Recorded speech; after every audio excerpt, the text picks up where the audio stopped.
கழுதையும் பொம்பளை கழுதையும் புடிச்சிட்டு வந்தோம். பாதி வாசிக்க ஆரம்பிச்ச உடனே ஆம்பளை கழுதை அத்துட்டு ஓடிட்டு அதை பிடிச்சா 4 பேர் ஓடிட்டு இருக்காங்க பாருங்க. கழுதை ஸ்பீட பார்த்தா அவனுக்கு புடிச்சிட்டு வருவாங்களோ, கல்யாணம் நடக்குமோ? மழை பெய்யுமாங்கன்னே சந்தேகமாக இருக்கு. இல்லா முகூர்த்தத்துக்கு என்ன எவ்வளவு நேரம்லாம் இருக்கு? 5 நிமிஷம் தானே இருக்கு. கழுதையோட வரமுடா. சரி, ஒண்ணு நேரத்தை பத்தி சொல்லியே. கழுதை நேரம் என்ன, உடம்பு முழுக்க ஒரே நேரம் தான். மூக்கு மட்டும் கொஞ்சம் ஸ்பெஷல் வெளுப்பா இருக்கும். அப்படியா? ரொம்ப சந்தோஷம். பொண்ணுக்கு பாட தெரியுமா? கழுதை பொண்ணு வாயை திறந்து பிரிக்கா போட்டு பாட ஆரம்பிச்சதுன்னு வைய, இந்த ஊருக்கே கேட்க. அப்புறம் அந்த சத்தத்தை நல்ல சகனம்னு வேற சொல்லுவாங்க.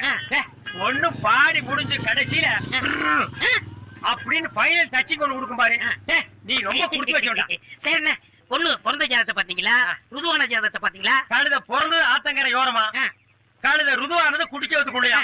ஆனா ஒண்ணு, 2 பேருடைய முக பொறுத்து இருக்கு பாரு. உலகத்துல யாருக்குமே அமையாதான். உங்க 2 பேருக்கு அப்படி அமைஞ்சு அப்படின்னு